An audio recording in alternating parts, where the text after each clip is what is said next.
Dear students and viewers, সবাইকে আমার আন্তরিক ভালোবাসা ও সকলের জন্য রইল ঈশ্বরের কাছে শুভকামনার প্রার্থনা। আশা করি সকলেই ভালো আছো বা আছেন। আমিও ভালো আছি। আমার বোঝানো বা অঙ্ক করানো যদি ভালো লেগে থাকে এবং উপকারে আসবে মনে হয়, তবে অবশ্যই চ্যানেলটি সাবস্ক্রাইব ও শেয়ার করে সকলের কাছে ছড়িয়ে দেওয়ার অনুরোধ রইল। আর আপনাদের একটি লাইক ও কমেন্ট আমাকে ভিডিও করার অনেক অনেক বেশি উৎসাহ প্রদান করে। তাই অনেক অনেক বেশি লাইক ও কমেন্ট করে উৎসাহ প্রদান করবেন। তো সকলকে আবারও ধন্যবাদ জানিয়ে আমরা স্টার্ট করতে চলেছি আজকের ক্লাস। দশম শ্রেণীর চক্রবৃদ্ধি সুদ অনেকটা হয়ে গেছে, মাঝপথে রয়েছি আমরা। আশা করছি আগে যে সমস্ত অঙ্ক করানো হয়েছে সব অঙ্ক তোলা হয়ে গেছে এবং বুঝেও নেওয়া হয়েছে। আর যদি নতুন কোনো ভিউয়ার্স ক্লাস 10 থেকে থাকো, তাহলে অর্থাৎ মাধ্যমিক দেবে, তাদের যদি কোনো সমস্যা থাকে তাহলেও কমেন্টের মাধ্যমে জানাতে পারবে। আর যে চ্যাপ্টারগুলো হয়েছে সেগুলো ডেসক্রিপশন লিঙ্ক থেকে পেয়ে যাবে। যেগুলো হয়েছে কমপ্লিটলি হয়েছে, এক দুটা যদি ইনকমপ্লিট থাকে সেগুলো কমপ্লিট করে নেওয়ার সুযোগ রইল। তাছাড়াও যদি প্রয়োজন হয় কমেন্ট করে জানাবে, আমি চেষ্টা করব সেই ভিডিওগুলো দেওয়ার। তো আমরা 14 নাম্বার 13 নাম্বার অঙ্ক অবধি হয়ে গেছে। বার্ষিক চক্রবৃদ্ধি সুদের হার যদি প্রথম বছর, অর্থাৎ কোনো একটা এখানে 6,000 টাকা 7% দিচ্ছে এবং দ্বিতীয় বছর 80% হয়, তবে 6,000 টাকার 2 বছরে চক্রবৃদ্ধি সুদ কত? অর্থাৎ আমাদের চক্রবৃদ্ধি সুদ আগের অঙ্কগুলো আমরা 2 বছর বা 3 বছর রেখেছি কিন্তু একই রেট অফ ইন্টারেস্টে। কিন্তু এখানে আমাদের একটু আলাদা রকম। প্রথম বছর দিচ্ছে 7%, পরের বছর দিচ্ছে 8%। তাহলে আমরা কিভাবে করব? এক বছরের বিষয়গুলোকে আমরা পিটিআই অর্থাৎ সরল সুদ হিসাবেও করে নিতে পারি। চক্রবৃদ্ধি কেন হলো? প্রতি বছর চক্রবৃদ্ধি কথাটার অর্থই, সরল সুদ কথাটার অর্থ হচ্ছে যে আসলটা থাকবে আর যে ইন্টারেস্ট হবে ফিক্সড ইন্টারেস্ট হবে। মনে করা যাক যে 1 বছরের ইন্টারেস্ট দাঁড়াচ্ছে কোনো একটা বিশেষ মূলধন, তার 1 বছরের ইন্টারেস্ট দাঁড়াচ্ছে 1,500 টাকা। তাহলে 3 বছর তাকে ইন্টারেস্ট বাবদ দিতে হবে 3×45, অর্থাৎ 4,500 টাকা। কিন্তু এটা যদি চক্রবৃদ্ধি সুদ হয়ে যায় তাহলে 1 বছরের পরে ইন্টারেস্টটা আসলের সঙ্গে যোগ হয়। যোগ হয়ে এই যে আসলটা আছে সেটা তো ইন্টারেস্ট পাবেই, তাছাড়া ওই যে 1,500 টাকার ওপরও আবার ইন্টারেস্ট বসবে। সেই জন্য এরপর 2 বছরের পর যেটা আসবে সেটা সেই ইন্টারেস্টটা আর আবার আসলটা যোগ করে দ্বিতীয় বছরের ইন্টারেস্টে কাউন্ট করতে হবে। তো চক্রবৃদ্ধি সুদ আর সরল সুদের এইটুকু ডিফারেন্স আছে। তাহলে আমরা শুরু করছি, পড়লেই বুঝতে পারবে যে কি করা হচ্ছে। তাহলে আসল প্রথম বছরের আমি টুকরো টুকরো করে বোঝাচ্ছি। প্রথম বছরের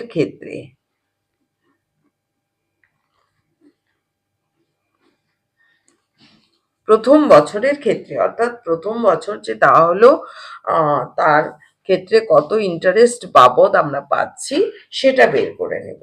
সেক্ষেত্রে তাহলে আসল কত? আসল পি ইকুয়াল টু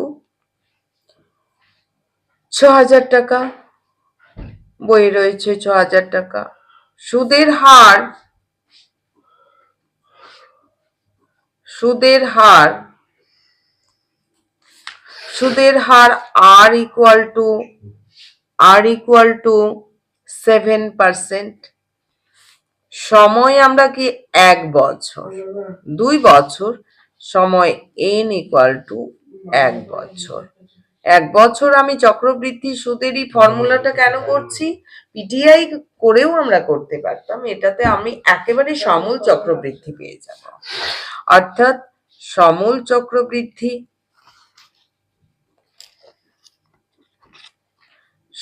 চক্রবৃদ্ধি অর্থাৎ সুদ আসল একবারে পাচ্ছি। সমূল চক্রবৃদ্ধি এ 1 ইকুয়াল টু পেয়ে যাচ্ছি P into 1 plus R by 100 এর whole to the power n equal to P এর মান কত? 6000 টাকা। 1 প্লাস আর 7 বাই 100 এর whole to the power 1 equal to 6000 into 100 plus 7 টাকা ইকুয়াল টু 6000 ইন্টু 107 বাই 100 টাকা। তাহলে কত দাঁড়ালো? 0, 6 7 42, 42 2 হাত থাকলো 4, 0 থাকার জন্য 4টা বসে যাবে, 6 কে 6, এত টাকা আমাদের সমূল চক্রবৃদ্ধি হলো। অর্থাৎ প্রথম বছরের শেষে সুদ আর আসল বাবদ এই টাকাটা পাওয়া গেল।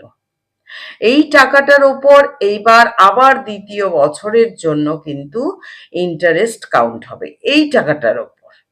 ওকে, এই টাকাটা 6000 টাকার উপর না, কিন্তু 6420 টাকা, অর্থাৎ যে সুদটা পাওয়া গেল 420 টাকা, সেই 420 টাকার উপর ইন্টারেস্ট কাউন্ট হবে দ্বিতীয় বছরের ক্ষেত্রে। খুবই সহজ অঙ্ক।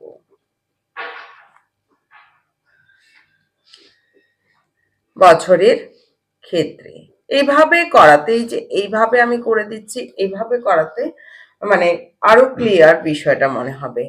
আসল দাঁড়ালো কোনটা? আসল দাঁড়ালো পি ইকুয়াল টু 6420 টাকা। এটাই আসল দাঁড়িয়ে গেল। এখানে প্রথম বছরের যেটা সুদ আসল সেটাই দ্বিতীয় বছরের ক্ষেত্রে আসল হয়ে গেল। সুদের হার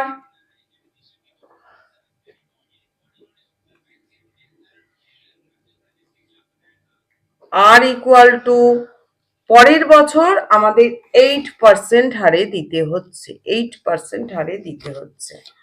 তাহলে 8% সময় n ইকুয়াল টু 1 বছর। তাহলে এখানে পেয়ে যাব সমূল চক্রবৃদ্ধি।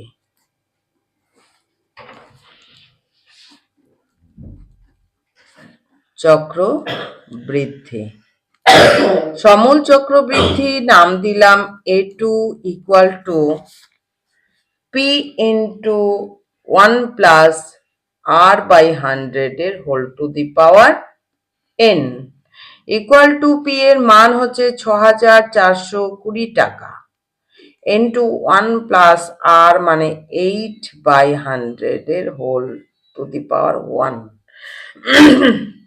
Equal to 6420 into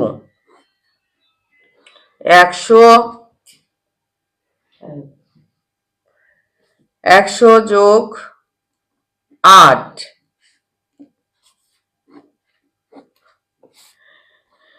equal to 6420 into 108/100।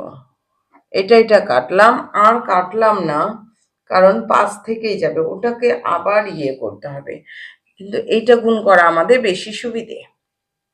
এইবার এখানে গুণ করার জায়গাটা একটু কম, আমরা রাফে গুণ করে ফেলতে পারি, সাইডে করতে পারলে বেশি ভালো হয়। আর একটু জায়গা লাগতো। 6 4 2 কে 108 দিয়ে, তাহলে 8 দুগুণ 16, 8 4 32, 32 একে 33, 8 6 48, 48 49, 50, 51। শূন্যর জন্য এটা, এই পুরো লাইনটা না করে আমরা এভাবে করে নিতে পারি। 2 4 6, 6 3 3, 5 4 9, 6 6 9,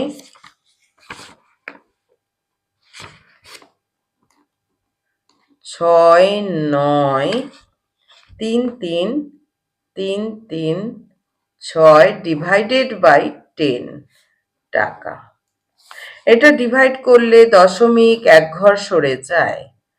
6933.6, 6 এর পর আমরা 0 বসাতে পারি, অসুবিধা টাকা পয়সার ক্ষেত্রে।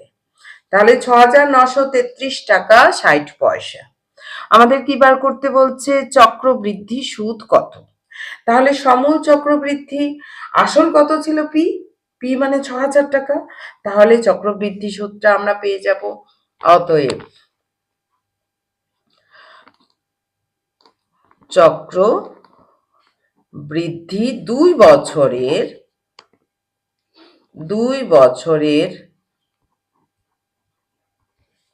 চক্রবৃদ্ধি সুদ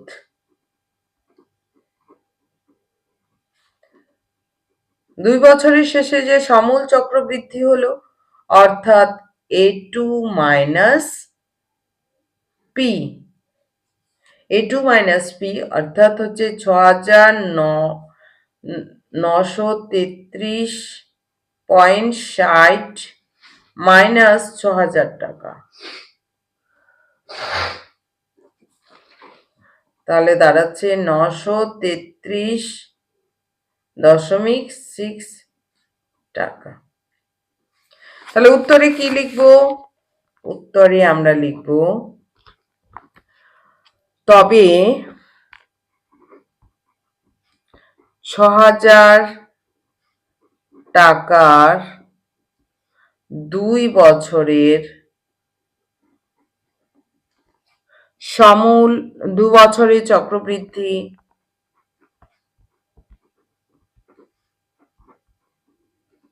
সুদ 933.60 টাকা হয়ে গেল একটা একদম সেম টাইপের অঙ্ক।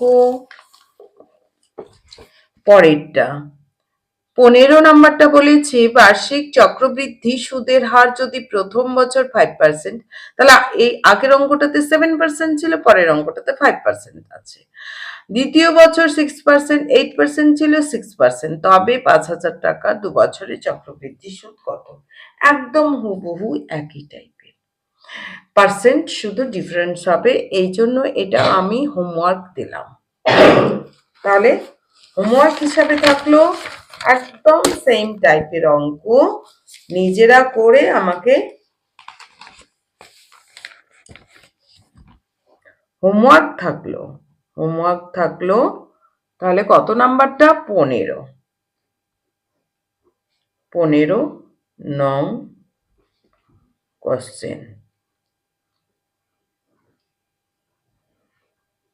15 নাম্বার কোশ্চেনটা হোমওয়ার্ক থাকলো, একদম হুবহু একই টাইপের, শুধুমাত্র প্রিন্সিপালটা অর্থাৎ সুদটা চেঞ্জ, আসলটা চেঞ্জ হচ্ছে, 6000-এর জায়গায় 5000 হচ্ছে, আর পার্সেন্টগুলো 7-এর জায়গায় 5 এবং 8-এর জায়গায় 6 হচ্ছে। এর ওপর ক্যালকুলেশন যেভাবে করতে হবে একেবারে হুবহু একই টাইপ করে করতে হবে।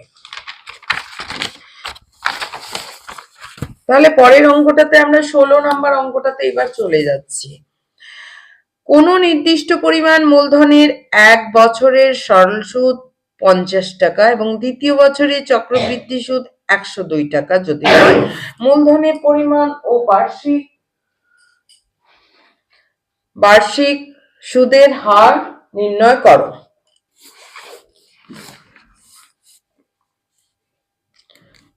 তাহলে 16 নাম্বার অঙ্কটা আমরা কি করে করব?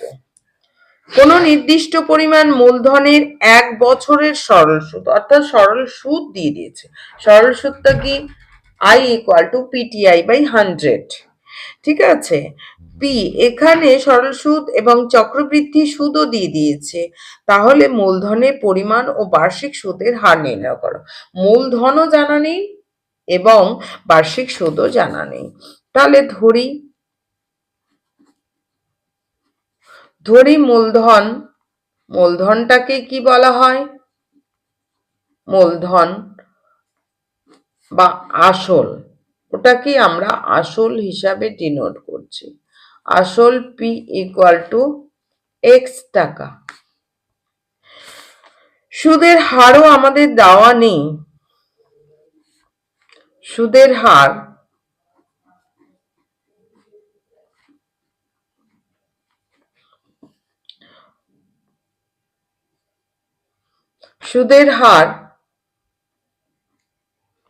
আর এটাও আমাদের জানা নেই। আর দিয়েই করব। সুদের হার আর প্রশ্নবোধক চিহ্ন, সেটা বের করতে হবে। আর সময় দেওয়া আছে চক্রবৃদ্ধি সরল সুদের ক্ষেত্রে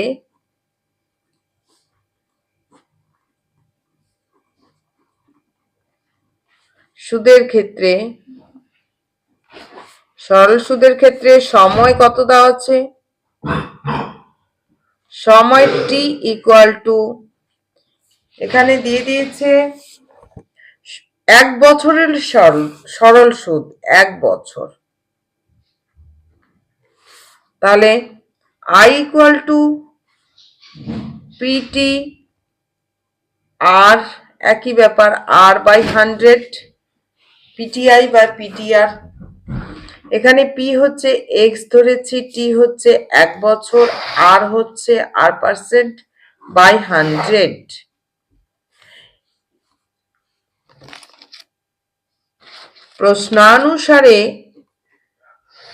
প্রশ্নানুসারে এই আই ইকুয়াল টু কত দেওয়া আছে? সুদটা দেওয়া আছে 50 টাকা, সরল সুদ রয়েছে 50 টাকা। তাহলে এই মানটা বসিয়ে দিই, x R by 100 equal to 50। কি বোঝা গেল? এই আই এর মানটা দেওয়া আছে বইয়ে 50 টাকা, তো সেটাই লিখলাম। প্রশ্নানুসারে আই ইকুয়াল টু 50 টাকা, কিন্তু আই আমরা ক্যালকুলেশন করে বের করেছি এখানে এক্স আর বাই 100 বের করা হয়েছে, সেটা আমি বসিয়ে দিলাম। এইবার এখান থেকে ক্যালকুলেশন হয়ে দাঁড়াচ্ছে এক্স আর ইকুয়াল টু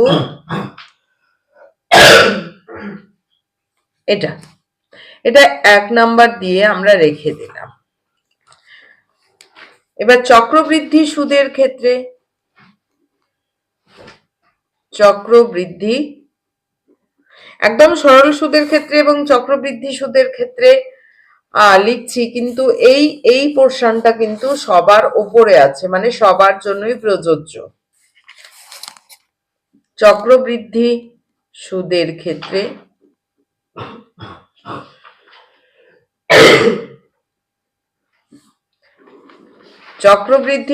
ক্ষেত্রে তাহলে সময়টা কত? n ইকুয়াল টু দেওয়া আছে আমাদের 2 বছর। 2 বছর।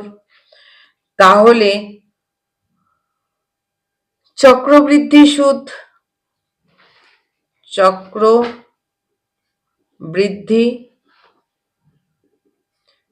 কত হবে? চক্রবৃদ্ধি সুদ শুধুমাত্র সুদটা, চক্রবৃদ্ধি সুদ equal to P into 1 plus R by 100 এর whole to the power n minus P. এবার পি এর মানটা আমরা এক্স ধরেছি, 1 প্লাস আর বাই 100, আর তো আরই রয়েছে, এটা স্কোয়ার মাইনাস পি, পি বলতে এক্স।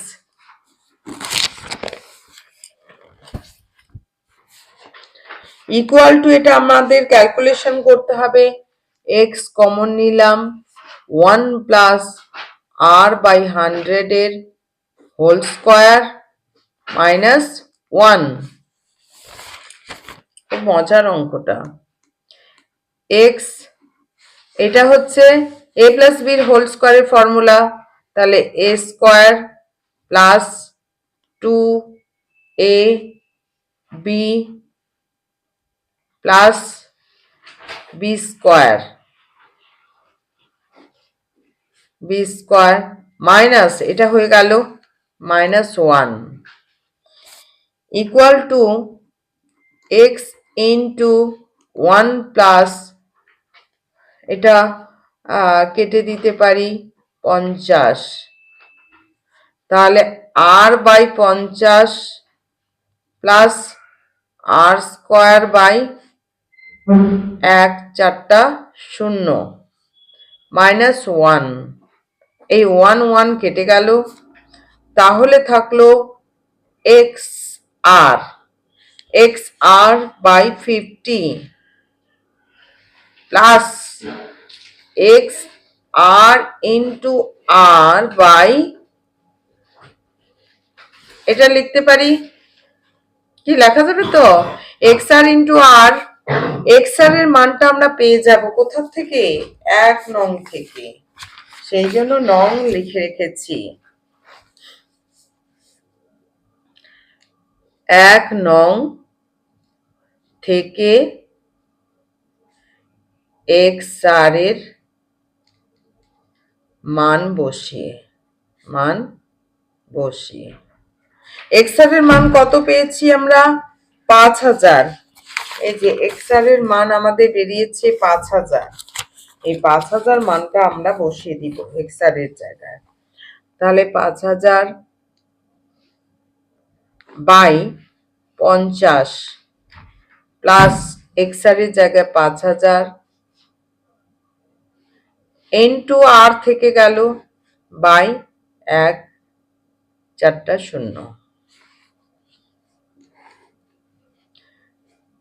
কেটে দিচ্ছি 5 100, আর এটা হচ্ছে 3টা 0 কেটে গেল, 5 2 10, অর্থাৎ 100 যোগ আর বাই 2, এটা টাকা। এটাই আমাদের দিয়ে দিয়েছে চক্রবৃদ্ধি সুদের মান, কিন্তু আমাদের বলে দিয়েছে। তাহলে প্রশ্নানুসারে চক্রবৃদ্ধি সুদের মানটা আমাদের বলে দিয়েছে, প্রশ্নানুসারে এই চক্রবৃদ্ধি সুদেই হচ্ছে কত, 102 টাকা। 102 টাকা, এই যে 102 টাকা 2 বছরে চক্রবৃদ্ধি সুদ।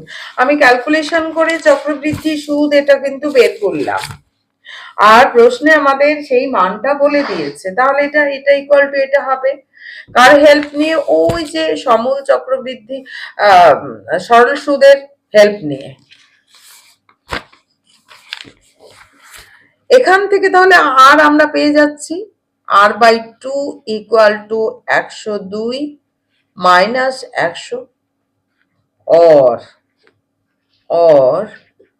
আর বাই 2 ইকুয়াল টু 2, তাহলে আর ইকুয়াল টু 4, মানে 4% দাঁড়ালো। আর এর মান পেয়ে গেলাম, এবার কার মান বের করতে হবে, এক্স এর মান বের করতে হবে। আর এর মান কোথায় বসাবো, 1 নং এ বসিয়ে, 1 নং এ বসিয়ে দেব।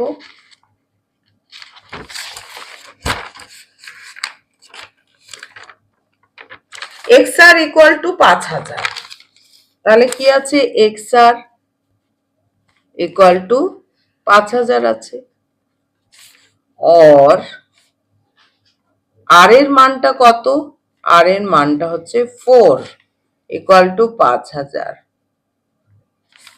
অতএব x ইকুয়াল টু 5000 বাই 4, 2 দুগুণ 4, 2 দুগুণ 4, 2 5 10, 2 0।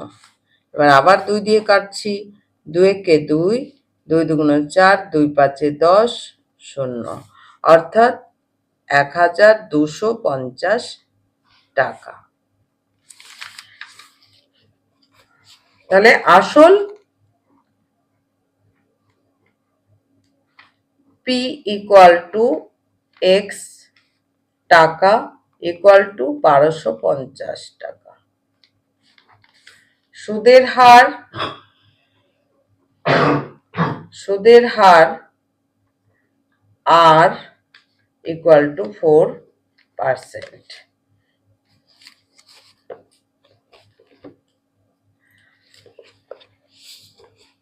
এবারে উত্তর লিখতে হবে, পাটিগণিত মানে উত্তর অবশ্যই লিখতে হবে। তো মূলধনের পরিমাণ ও বার্ষিক সুদের হার। মূলধনের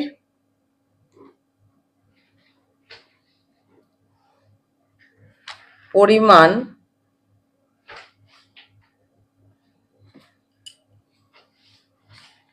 ও মূলধনের পরিমাণ 1250 টাকা এবং বার্ষিক সুদের হার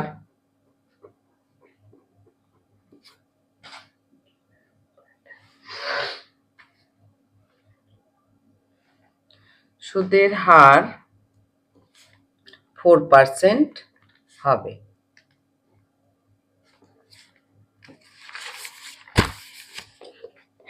এবার পরের অঙ্কটা আমরা দেখি 17 নাম্বারটা। কোন মূলধনের 2 বছরের সরল সুদ এবং চক্রবৃদ্ধি সুদ যথাক্রমে এত টাকা হলে মূলধন ও বার্ষিক সুদের হার নির্ণয় করো।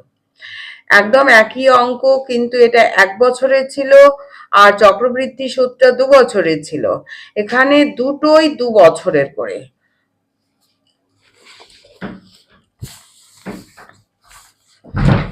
তো সমস্যার কিছু নেই। 17 নাম্বার। ধরি আসল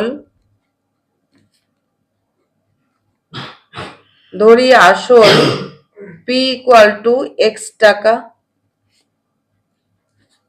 ধরি আসল P ইকুয়াল টু এক্স টাকা। সুদের হার আর প্রশ্নবোধক চিহ্ন, অর্থাৎ সুদের হারটা আমরা আর ধরছি। সরল সুদের ক্ষেত্রে একদম একই রকম। সুদের ক্ষেত্রে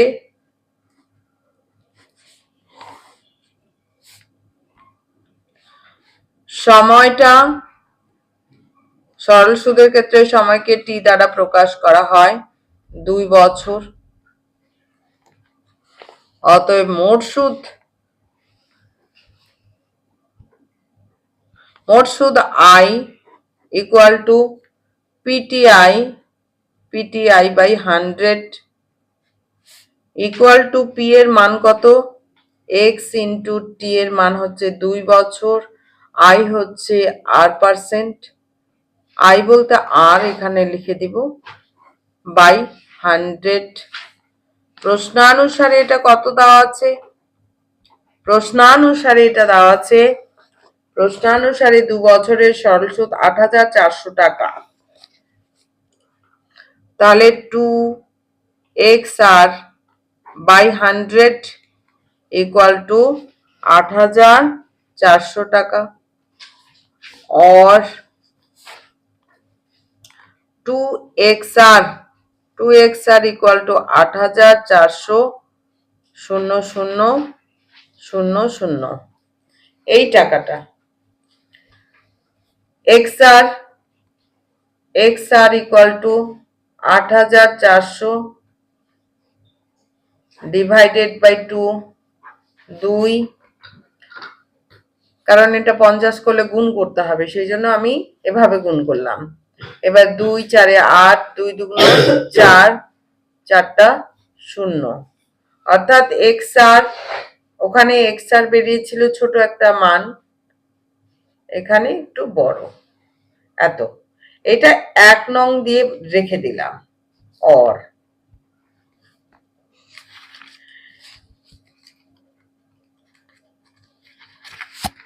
একদম সেম টাইপের। চক্রবৃদ্ধি সুদের ক্ষেত্রে চক্রবৃদ্ধি সুদের ক্ষেত্রে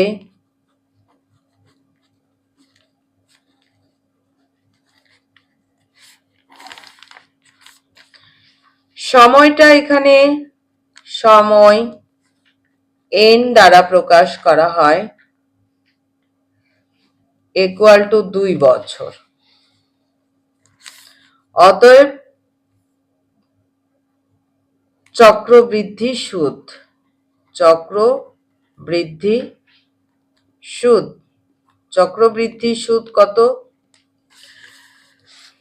পি ইন্টু ফর্মুলা, সমূল চক্রবৃদ্ধির ফর্মুলাটা লিখবো p into 1 plus R by whole to the power r plus 1 plus R by 100 এর whole to the power n minus p, আসলটাকে বিয়োগ দিয়ে দিব, অর্থাৎ এক্স একই রকম x into 1 plus R by 100 এর whole square minus x.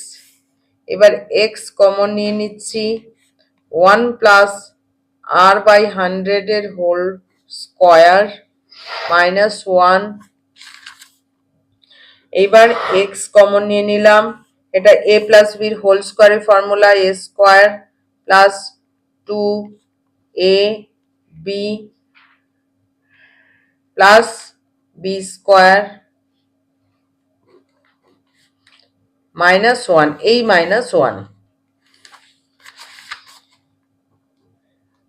X 1 plus 2,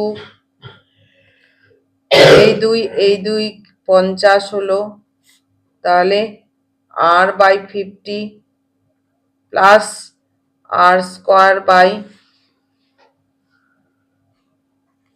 minus 1, এই 1 1 কেটে গেল, তাহলে থাকলো x R by 50 plus x R into r লেখা যায় বাই এত। এবার এক্স আর এর মানটা আমরা বসিয়ে দিব, এদিকে লিখব 1 নং থেকে, 1 নং থেকে এক্স আর এর মান বসিয়ে পাই। এক্স আর এর মান কত বেরিয়েছে আমাদের?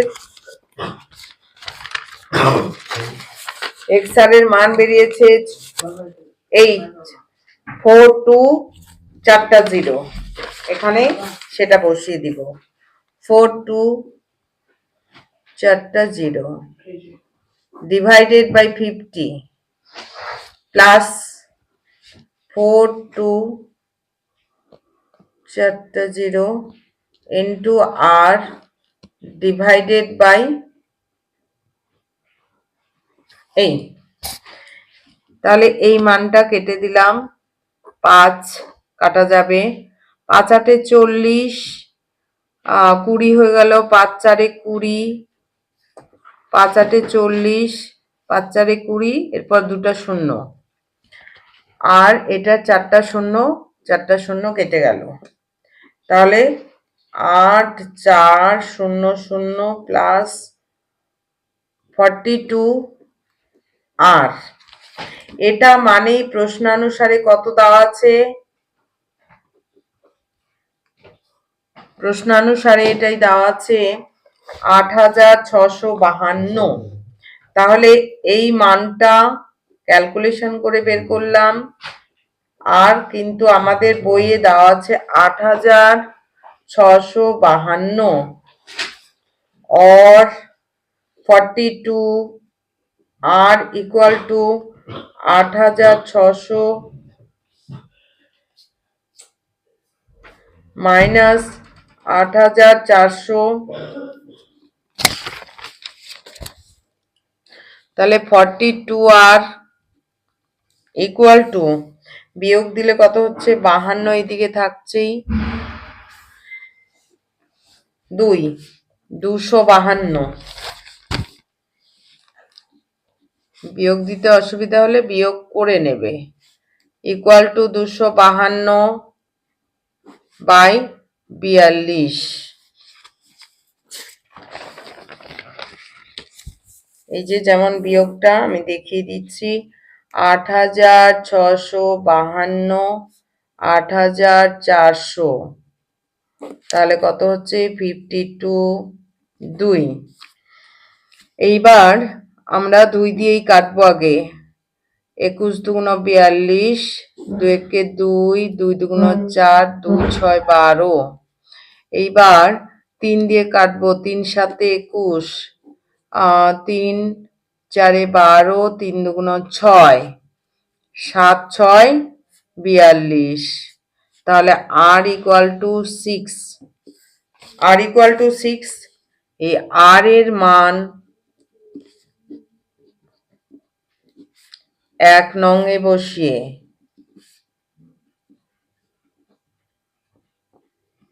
r এর মান 1 নং এ বসিয়ে 1 নং এ আমরা কি পেয়েছি, xr ইকুয়াল টু, তাহলে xr ইকুয়াল টু আমাদের দেওয়া আছে 42, দেওয়া আছে মানে বের করে রাখছি, 42 4টা 0, और r এর মানটা আমরা বসিয়ে দিব x ইন্টু 6 ইকুয়াল টু 42 4টা 0, অর্থাৎ x ইকুয়াল টু 42 4টা 0/6। তাহলে 6 7 42, 4টা 0, অর্থাৎ x ইকুয়াল টু 70,000 টাকা। x ইকুয়াল টু এত বেরোলো। x টা কি ধরেছিলাম, আসল। অতএব মূলধন হচ্ছে মূলধন p ইকুয়াল টু x টাকা ইকুয়াল টু এই টাকাটা, এবং সুদের হার